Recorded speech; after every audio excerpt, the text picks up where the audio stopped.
નમસ્કાર, હું છું પ્રિયા અને તમે જોઈ રહ્યા છો જનતા કી જાણકારી ન્યૂઝ। નજર કરીએ આજના સમાચાર ઉપર। મરીન ટાસ્ક ફોર્સ જખૌ અને મરીન પોલીસ જખૌ દ્વારા દરિયાઈ સુરક્ષા અંતર્ગત સંયુક્ત ઉપક્રમે ગ્રામસભાનું આયોજન જખૌ બંદર ખાતે કરવામાં આવેલું।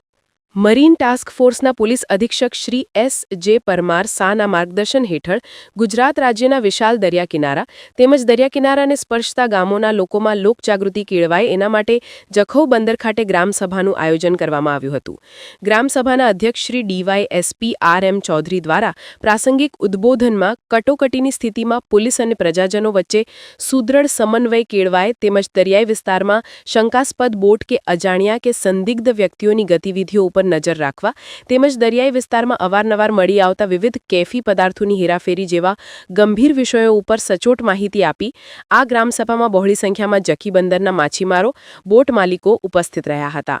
સ્ટોરી રમેશભાઈ ભાનુશાલી, નલિયા।